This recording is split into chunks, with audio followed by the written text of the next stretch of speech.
Bueno, hola a todos. Este podcast, la idea es hablar un poco sobre pedagogía para usarla para una transformación en la educación. Primero que nada, bienvenidos a todos. Y la idea es recorrer un poco las ideas, ¿no?, de muchos autores importantes como Paulo Freire, también del sistema educativo de Finlandia, de Celestín Freinet, hablar de Montessori y tratar de esto que no quede en solo la mirada de cada autor, sino tratar de relacionarlo también, ¿no?, y llevarlo a la realidad. Bueno, vamos a hablar un poco de Freire, de lo que es la opresión. Básicamente él dice que la opresión genera deshumanización y como que se puede romper este ciclo, este bucle, por así decirlo, se puede romper con la reflexión y con la acción. Bueno, se podría decir que la deshumanización puede ser ontológica, que es cuando nosotros de forma natural queremos más, aspiramos a ser más humanos, mejor persona, mejor esto, pero también puede ser la histórica la que impone que uno pueda ser más, por así decirlo. Esto lo podemos ver también en la película de Django, cuando el mesero, digamos, que está en la familia rica, se cree más que los otros negros, se cree mucho más que la clase, digamos, como que él toma un papel mayor a su clase, por así decirlo. Bien, bueno, también podemos hablar, hay muchos temas más, ¿no?, pero tratemos de centralizarlo también en La praxis. En la praxis, por ejemplo, claro, yo iba a llevar para ese lado. La praxis, para comentar primero y que quede claro, la praxis es la acción y la reflexión. La acción la podemos llevar a relacionar con el activismo, que sería el accionar y no pensar, exactamente, y la reflexión con el verbalismo, que sería el reflexionar Y no pensar. Claro, reflexionar y no pensar en las cosas que estamos, claro, y no actuar de las cosas que estamos diciendo, ¿no? Pero cuando hablamos de praxis estamos hablando de juntar esas dos acciones y tratar de transformar nuestra realidad, capaz, ¿no?, entenderlo de ese lado. ¿Qué más? Bueno, dentro de lo que es la opresión, está el oprimido y el opresor. Sí. Básicamente, el opresor lo que impone es una injusticia que hace que el oprimido no pueda salir de ese lugar. Y generalmente cuando el opresor empieza a ceder desde esos aspectos o empieza, no sé, se queda tranquilo un tiempo porque generalmente el opresor vive del oprimido, existe la falsa generosidad, que lo que abarca básicamente es que el opresor básicamente se relaje y empiece a dar falsas generosidades, por ejemplo, no sé, bono de trabajo, empleado del mes, esto que lo otro, con el fin de mantener al oprimido contento y que siga produciendo para él. Sí, también en esta sociedad en la que estamos, ¿no?, se puede hablar mucho del miedo a la libertad que tenemos, ¿no? Esto lo podemos notar en un montón de aspectos nuestros en la vida, que puede ser, por ejemplo, cuando económicamente estamos estables pero en un lugar, en un trabajo que no nos gusta, por ejemplo, de decir, bueno, me gustaría hacer otra cosa o hacer algo que me gusta, o trabajar. Salir de ese lugar. Claro. Básicamente no tener miedo a salir de la zona de confort, por así decirlo. Porque, digamos, uno empieza a mejorar y a tomar conciencia de uno mismo saliendo de la zona de confort. Porque, básicamente eso. Es cuando el oprimido tiene miedo a salir de esa zona de confort y romperlo con lo que el opresor ya le enseñó. Claro, pero toda esta opresión lleva un trabajo detrás. No es que nosotros nacemos y ya somos así, no. Esto viene de la educación, de niños, de cómo nos inculcan esto, ¿no? Y esto habla mucho Freire cuando hablamos de educación bancaria, por ejemplo, cuando él habla de este tema, es como cuando habla de educación bancaria, es lo que dice el modelo tradicional. El modelo tradicional es donde el docente es un transmisor de conocimiento nada más y que la educación o el aprendizaje, él es el centro de eso, no los alumnos, que son los que en realidad nosotros creo que los tres creemos que el alumno debería ser el centro de esto, ¿no? El docente deposita saberes, porque los alumnos los tiene como frascos vacíos, por así decirlo, y el alumno es totalmente pasivo, receptor de conocimientos, todo lo demás. Yo algo que quiero agregar es que el niño cuando nace, digamos, el ser humano tiende a buscar la felicidad todo el tiempo, o sea, somos seres que estamos todo el tiempo en busca de esa felicidad y estas cosas que nos hacen, digamos, ser oprimidos o mantenernos en un lugar donde estamos cómodos, básicamente lo termina inculcando, creo yo, la sociedad y bueno, obvio que en cierta parte la educación, como es política, lleva terminando a todo eso. Siempre es un acto político. Siempre es un acto político, en la realidad. La educación es un acto político, ya que transmite valores y forma de convivir. Y bueno, yo creo que la misma sociedad nos lleva a eso de como de ponernos en ese lugar de indefensa, y no querer tomar control de nuestra vida, digamos, de nuestras acciones, de nuestros pensamientos, porque básicamente yo creo que cuando uno toma el control de sus acciones, de sus pensamientos, básicamente no necesita, sí necesita de las otras personas, pero tiene un rol más autónomo. Bueno, también no todo es malo, ¿no? Nosotros creemos Freire dice que hay algo que trata de romper con eso que se llama educación problematizadora, justamente, y que tiene una ideología que es muy distinta a esta y que trata de, justamente, que dijimos, del rol docente, en vez de transmitir conocimiento, sino que sea un guía y un observador, y que el que sea el centro del aprendizaje sea el alumno. Sí. También para agregar es cuando básicamente el oprimido se da cuenta que está siendo oprimido. Sí. Y esto, cuando justamente se da cuenta de esa injusticia social que está teniendo, el otro empieza a querer romper eso, pero no puede solo, sino uno se libera en comunidad. Exactamente. Y eso justamente es lo que sería la base de la educación problematizadora.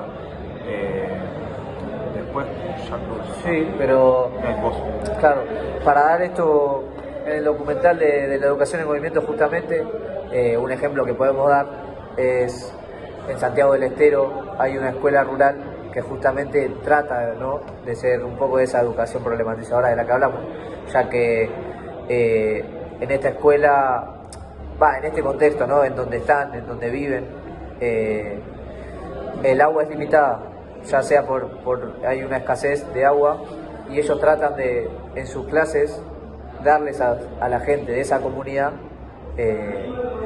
herramientas en base a la educación que los ayuden a que entiendan por qué esa escasez de agua, ¿no?, hay, porque no viene de la nada, ¿no? Hay grandes empresas que se llevan grandes litros o grandes lagos que los privan para que ellos queden con esa poco,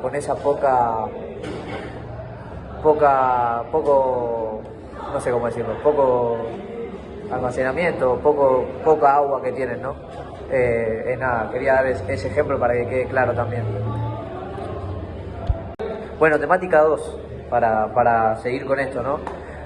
5 centrales de la educación Finlandia. Bien, Finlandia, lo principal que tenemos que saber es que en Finlandia la mayoría que hay son bosques y seres humanos, ¿no? Entonces, su gran filosofía o lo que ellos dicen es que justamente lo que quieren es poner en la educación, darle la mejor calidad para ser lo mejor ser humano posible, ¿no?, en cada uno de los finlandeses.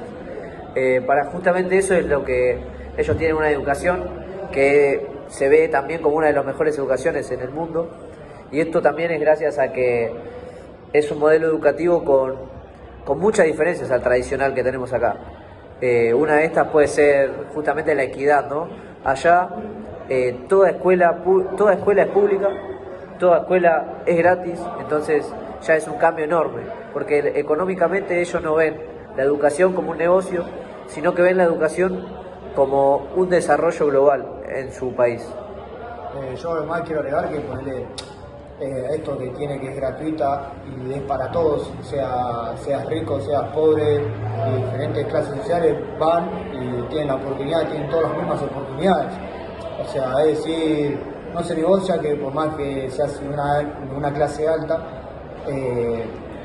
básicamente como que si sos de una clase alta no tiene nada que ver, porque vas a tener la misma igualdad de oportunidades en este país. No, y aparte al más necesitado también les brindan para que pueda desarrollarse institucionalmente.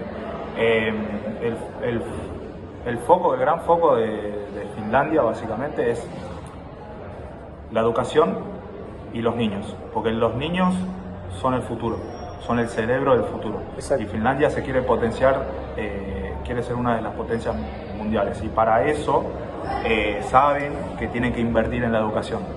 Exactamente, y también en lo económico, son creyentes de que justamente en lo económico, si vos detalladamente vas a los números, un chico para ellos que no termine la escuela es la peor, no hay ganancia, es todo pérdida, porque dicen que pierden como $1 millón en que un chico no termine justamente la escuela. Esto ya no es solo de educación, sino también porque es política, y en cada país hay política, y en la política justamente está también lo económico, que es algo central en un país justamente, ¿no?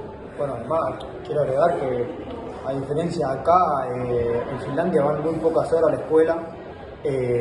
Por lo general los profesores son gente muy capacitada, confían mucho en Finlandia en la gente que cumple el rol de maestro. Sí, porque ¿qué se necesita? Más de estudiar una carrera, hay másters o no, que Se necesitas necesita cumplir. un posgrado, Sí. se necesita un posgrado porque, bueno, básicamente tiene como que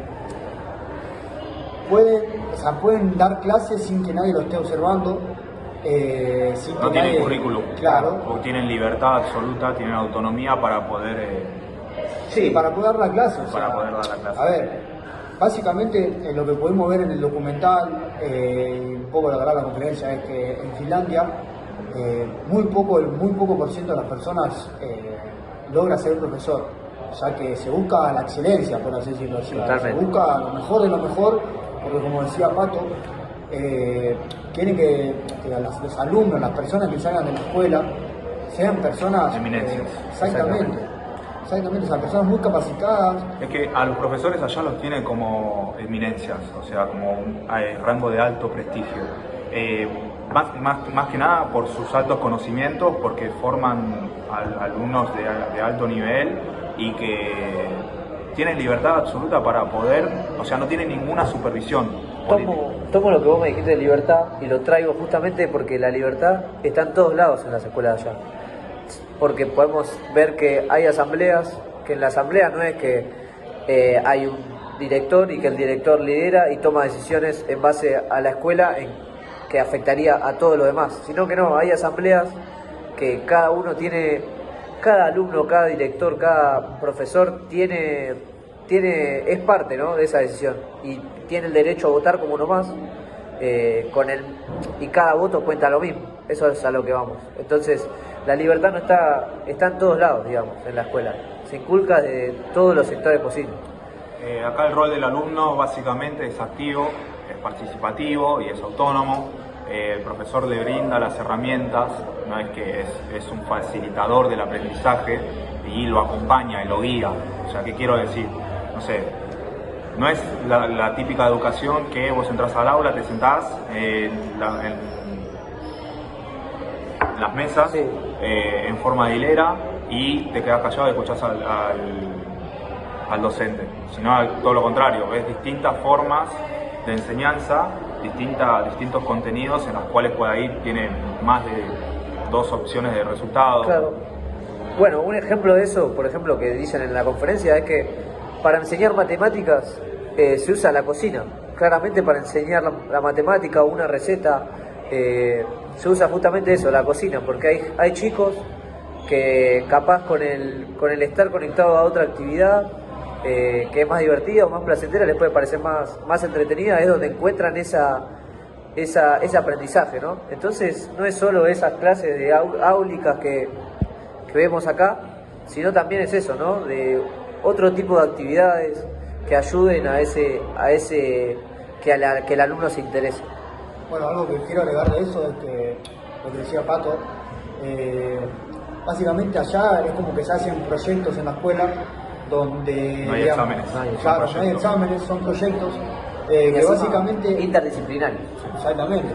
Aparte, bueno, lo que quería decir era que buscan un tema en particular que les interese y lo relacionan con otras materias, tipo con ciencia, con matemática, con lengua. O sea, no es que estudian algo, digamos, como una bajada de línea, por así decirlo, sino que básicamente lo estudian a partir de un tema que a ellos les interese y lo combinan con las demás materias. Bueno, y además de todo eso, lo que se busca claramente, es muy importante el ambiente, que se genere un buen ambiente, un buen clima de parte del docente que pueda facilitar eso para que el alumno pueda profundizar mejor su aprendizaje. Así como dijimos que al principio, por ejemplo, en las escuelas eran menos horas, también eran menos materias por día, no mandan por lo generalmente tareas a las escuelas. ¿Qué más?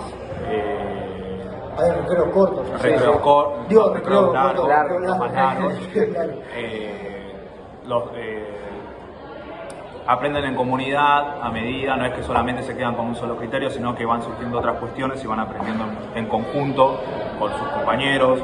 Y a la hora de comer, en los almuerzos, eso también está, me sale subsidiado la palabra, pero sí, no, es todo, es para todos. Es para todos, sí. Tanto que el que tiene como que no tiene, claro. Pero la prioridad siempre la va a tener el que no tiene, para que se pueda sentir al mismo nivel, la misma calidad de vida que todos los demás y pueda aprender en conjunto y no quedarse atrasado. No, y hay una creencia en que justamente el alimentarse bien es justamente parte de la educación, porque si uno está bien alimentado con los nutrientes que tiene que comer, es muy difícil que puedas aprender de la misma manera que alguien que lo está haciendo, que alguien que se alimenta bien. Entonces es eso, darle esa igualdad a todos, ¿no?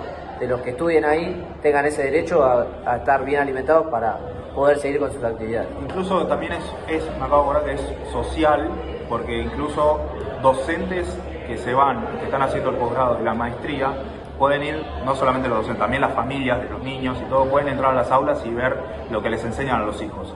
O sea, también aparte de social, es integral, es abierto para todos. Exactamente. O sea, yo quiero agregar que es social, exactamente, es social, emocional y físico. Y algo que quiero agregar, que me olvidé de decir cuando decía lo de los recreos, era que básicamente estos recreos son porque el niño aprende más cuando está contento. Sí. Cuando está contento, cuando está tranquilo, cuando está descansado. Sin presión. Sin presión. Total. Y por eso básicamente... Cuando no hay castigos. Exactamente. Y por eso básicamente, es un modelo a seguir en Finlandia, básicamente porque, tenemos como que la mirada acá de... Promueve toda esa libertad, ese ambiente en el cual nos ayuda a nosotros a profundizar el aprendizaje de la mejor manera. Sí, de interesarnos también.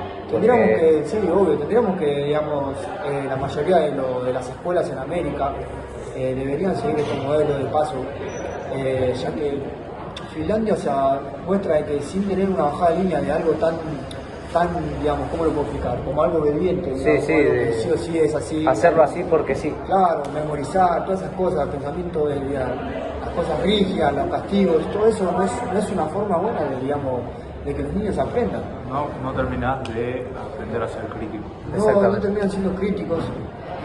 Solamente repetimos. Exactamente. Entonces, si Finlandia, que es el número uno, es el top número uno de la educación, no promueve estas cosas de la escuela tradicional, creo que... ¿Por qué seguimos, no? Exactamente, ¿por qué seguimos? ¿Por qué no damos vuelta? Exactamente. Hablar de las técnicas que usaba Freinet, que uno era el texto libre, el texto libre básicamente el alumno escribía sus experiencias, claro, lo que pensaba, lo que le interesaba, y luego el maestro lo corregía y lo publicaba en un periódico escolar. Después estaba lo de la imprenta, que básicamente la imprenta era donde se mandaba a imprimir estos boletines escolares o periódicos escolares.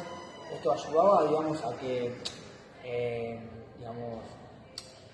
el escribir las cosas era como que formaba una comunicación más auténtica y tomaba mucho más sentido el trabajo del niño.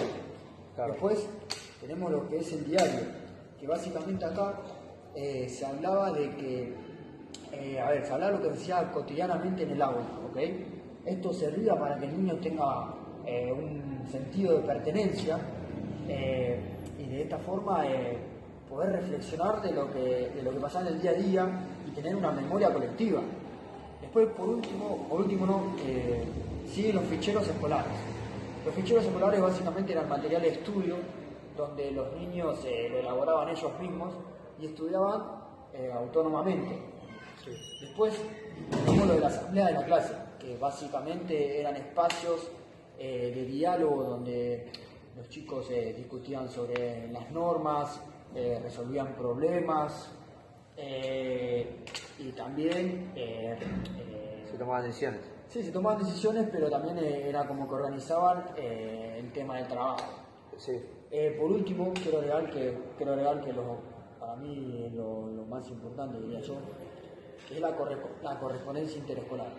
Básicamente lo que hablaba esto era que se mandaban cartas entre escuelas con el fin de que bueno, o sea, de tener comunicación y de esta forma tener empatía. O sea, se escribían cartas, se mandaban fotos a partir de la correspondencia. Bueno, además de todo esto quiero agregar que no solo aprendían de manera áulica, ¿no? Sino que también se utilizaba la naturaleza. Como ejemplo de esto quiero darles una escena de la película de La lengua de la mariposa justamente, que es cuando don Gregorio lleva a los chicos al bosque, ¿no? A la naturaleza justamente para explicarles y para que vean en microscopio la lengua de la mariposa, justamente como el nombre de la película. Eso quiere dejar en claro que no solo se aprende de manera áulica, sino que es mucho más rico para un estudiante o para un alumno experimentarlo, claro, vivirlo, justamente. Vamos a hablar sobre la siguiente temática, que sería la pedagogía de las prácticas y técnicas de Freinet, que era un maestro rural francés que se basaba básicamente esta pedagogía en el trabajo, la cooperación y la expresión libre, ¿sí? Lo que buscaba básicamente era que los chicos aprendan haciendo, vinculándose junto a la comunidad, ¿sí? Que no solamente sea que aprendan haciendo, básicamente. Sí, y que estén siempre en contacto, relacionados, vinculados con la comunidad y con el contexto que haya en su propio lugar donde ellos están, ¿no? No solo la escuela. Básicamente una educación cooperativa y activa. Sí, básicamente, o sea, educar para él era accionar, investigar y la colaboración entre alumnos. Además quiero agregar que elaboraban, hacían y resolvían problemas reales. O sea, él tenía las técnicas de Freinet, básicamente, que lo que buscaban básicamente era democratizar el aula en base a textos, imprentas, diarios, o que los textos básicamente era expresar lo que pensaban, los diarios básicamente lo publicaban. Sí, lo publicaban ahí en lo que sería el sistema escolar. No, la imprenta. En la imprenta, perdón, tenés razón, en la imprenta. Bueno, además que otras cosas era que las decisiones se tomaban en conjunto. Y bueno, a ver, hay una autoridad, la autoridad impuesta como que se rompía a partir del respeto mutuo, ¿ok? Después, ¿quién agregar algo más? No, del respeto mutuo, eso es la realidad, que las decisiones se tomaban en asamblea, en el aula, y todos tenían la oportunidad de opinar y que todos tenían voz exactamente, y que la relación y que la decisión, se tomaba en conjunto, con la decisión de todos. O sea, básicamente también agregaba que la escuela tenía que tener una vinculación con el medio social, o sea, sí. Básicamente con el trabajo, con el pueblo, con la naturaleza, y como que el niño era, o sea, digamos, era una persona activa dentro de su aprendizaje, y así de esta forma se desarrollaba un pensamiento crítico y como que el sentido de solidaridad.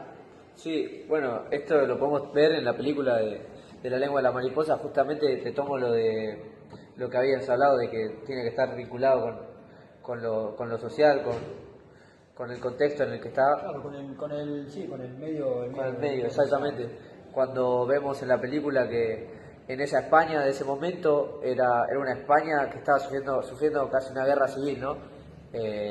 Con diferentes ideologías, y que justamente llega un profesor que trata de dar esto, ¿no? Esto como lo que quiere decirnos Freinet, que es una educación que sirva para que aporte la libertad para el alumno. Perfecto. Bueno, ahora vamos a hablar un poco de básicamente lo que eran sus... ¿Cómo se podemos explicar esto? Como que su... de la temática de Cleston Freinet la pedagogía de las prácticas. Básicamente lo que habla esto es de tomar acción, investigar y que los alumnos como que actúen en conjunto, por así decirlo, o sea, hagan como que, ¿cómo lo puedo explicar? A ver si me entienden ustedes. No, también habla mucho de que no solo se enseñe desde el aula, ¿no? Sino también en la naturaleza. Eso lo podemos ver en la película. Exacto. De la lengua de la... Va, habla de eso y después... Bueno, cuestión después habla de que hacían, elaboraban y resolvían problemas reales. Después hablaba más que nada de que los problemas digamos, como que se resolvían en conjunto.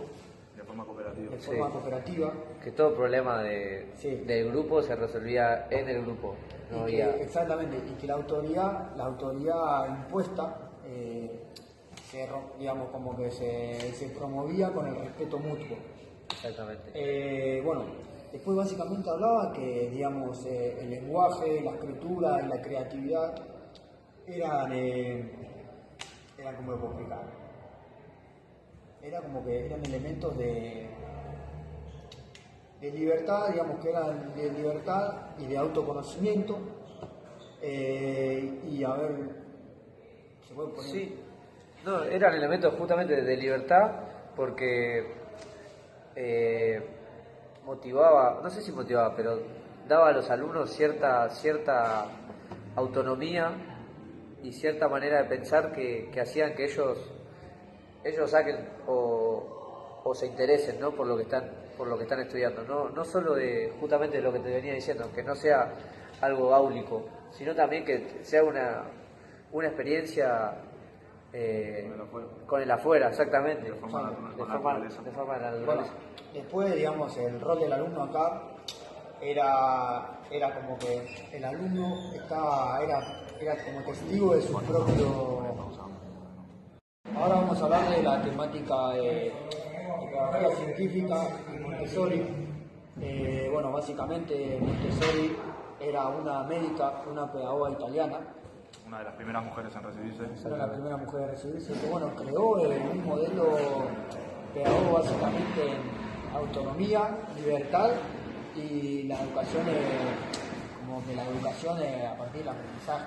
Sí, ella creía justamente que el rol docente servía como un guía y un observador que debería tener pocas intervenciones en el aprendizaje del alumno, sino que él sea autónomo, ¿no? Que tenga la libertad y que sus intervenciones sean pocas, sea una intervención si hay un conflicto con otro, justamente. Que aprenda haciendo dentro de su orden. Exactamente.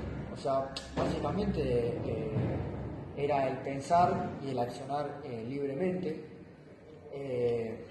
Después, bueno, hablo un poco de lo que era... El docente tiene que generar un buen ambiente. Exacto. Sí, claro, tiene que haber un ambiente ordenado, sí, claro, con elementos manipulables. Bueno, acá también digámoslo, o sea, el aprendizaje es en base a los elementos manipulables. Exactamente. Sí, también el tener esos elementos, verlos, tocarlos, poder sentirlos, era algo importante, ¿no? Para ese aprendizaje del alumno. Que permitía explorar, descubrir en base a las experiencias. Exactamente, no era algo que solo te explicaban en un pizarrón y quedaba ahí, que no lo veías, que no sabías si era así realmente, porque no lo tenías visto. A ver, digamos, básicamente buscaba formar personas autoritarias, autónomas, conscientes y personas responsables, básicamente. Sí, también es eso, de la responsabilidad, que sean autónomas, que no quiera decir que no tengan su responsabilidad y sean conscientes de ella. Exactamente, o sea, digamos, los principios de esto sería la autonomía, el respeto, el ambiente preparado, estos los elementos manipulables, la autoevaluación, había paz, y bueno, obvio el respeto, que es lo más importante Total. Esto es lo más importante. Respeto mutuo. Exactamente. Bueno, un ejemplo con una actividad de educación física, lo que se nos ocurrió fue justamente cuando estás en el nivel inicial o en el nivel primario, pones aros en los pisos y dejas que los chicos vayan saltando, o que decían qué hacer con esos aros. Claro, o poner distintos sectores de un montón de cosas que puedan ser manipulables, ¿no? Como que tengan distintas maderitas, variantes. sí, cuadrados o aros, y que cada uno tenga la posibilidad de experimentar eso y que lo utilice de la manera que... Dentro de lo que propone esa actividad. Sí, es eso. Bueno, básicamente también de los chicos, de los niños de jardín, que o algo se puede hacer una actividad es traer tipo todas cosas como cosas manipulables, como decíamos, que puede ser ¿cómo se llama esto? Lo tiene usted, la goma. La goma Eva, esa. Sí, goma La Eva. masa. No, La masa, masa, sí, la masa, plastilina, plastilina, esa es la palabra. todas esas cosas además hacen que el niño, digamos, aprenda a ensuciarse, a limpiarse. Sí. Y esto, bueno, le sirve en su aprendizaje, obvio que todo le suma a su aprendizaje. Sí. Bueno, vamos con el 5, que es elaborar las conclusiones grupales. Y nada, llegamos, después de ver todas estas temáticas, llegamos a la conclusión de que cómo fue avanzando y cambiando, o sea, se fue transformando la educación. Más que nada el alumno, que empieza a ser más participativo, integrado, tener más voz, pasa a tener el protagonismo, ser un rol más activo. ser el importante, y el docente como, en vez de ser el único dueño del saber, no es el único dueño del saber, sino que se empieza a transformar en un medio, un facilitador del aprendizaje, como la interacción con la sociedad y la comunidad también es importante para el aprendizaje de todos y de cada uno, porque influye mucho el contexto, el lugar, la forma, históricamente, en la que uno va aprendiendo en comunidad. Sí, cómo esto ayuda a que las personas seamos críticas, ¿no? Cada uno podamos ser autoconscientes y ser más libres de la opresión, porque estas corrientes, esta educación problematizadora, nueva, moderna, tiene una contraparte, que está la educación tradicional, que sigue siendo la vigente, ¿no? En muchas partes del mundo, porque Finlandia es la excepción. Entonces, también hay que tener claro que la escuela tradicional sigue siendo la principal en un montón de partes del mundo. Entonces, eso es algo que tenemos que tratar de cambiar, ¿no? Que para eso somos personas que estamos estudiando esto y que a través de estudiarlo y de entenderlo podemos ayudar a ese cambio también. Sí. Bueno, a ver, como podemos ver también, creo que mucho de estas escuelas que fuimos viendo se usa mucho la naturaleza, las experiencias, las observaciones propias. Y bueno, hubo una parte que no tuvimos que dar acá en la evaluación, de las temáticas, sí, en el examen. Pero algo a mí que me gustó mucho fue la escuela de Olga, que bueno, fue una escuela de Rosario, y la verdad que es una escuela esta de como ahora, ¿viste? Que, no como ahora en el sentido, pero una escuela más moderna, una escuela más... Y que lo tenés más cercano capaz, porque es acá. Exactamente, ¿no? O sea, es mucho de la experiencia del alumno, de la observación del alumno, que básicamente busca formar personas libres y sensibles que vean el mundo a través de la curiosidad, del amor, que eso creo que es algo muy que se está, no sé si perdiendo, pero como que los seres humanos no vemos siempre las cosas, creo que del lado negativo, no vemos el mundo, no apreciamos la naturaleza, el día a día, lo que es básicamente, no lo apreciamos, y más que nada eso, o sea... Que no tenemos dónde tampoco, porque nunca nos detenemos tampoco a ver o apreciar justamente algo tan grande, día a día, claro, sí, que día a día, lo tenés tan ahí, que puede ser la naturaleza, ¿no? O un paisaje, o el canto de unos pájaros, por ejemplo, ¿no? Yo quiero hablar desde, por ejemplo, lo personal.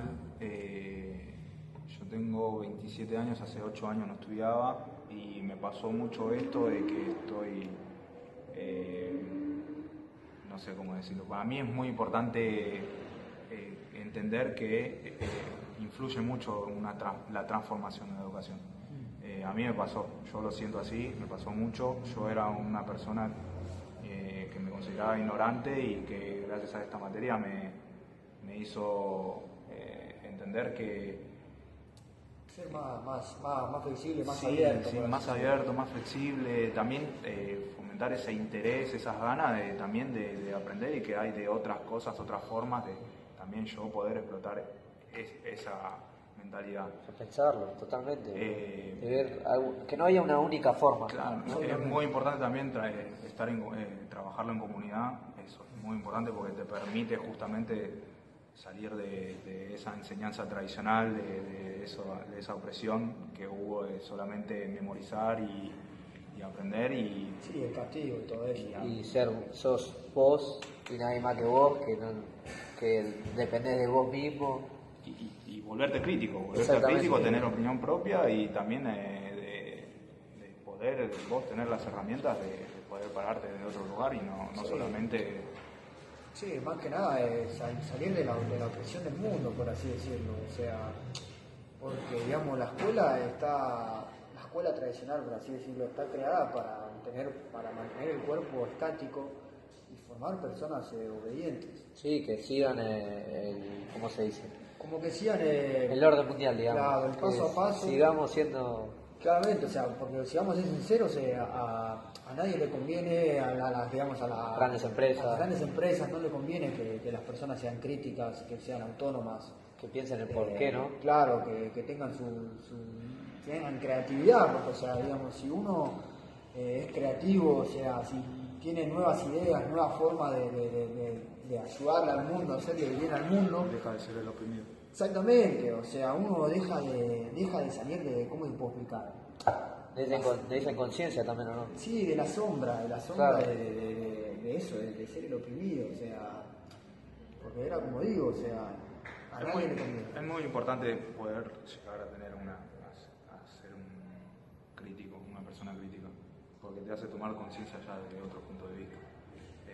No solamente de lo que uno por ahí aprendió o memorizó o se quedó durante el tiempo, sino empezar a uno a poder relacionarlo, poder concientizarlo, entenderlo y tener también propia decisión y de sus propios pensamientos y sus propias posturas y sus propias ideas. A mí en lo personal me ayudó un montón también en poder ver para atrás y ver todo lo que capaz en el colegio yo sentía que estaba bien y que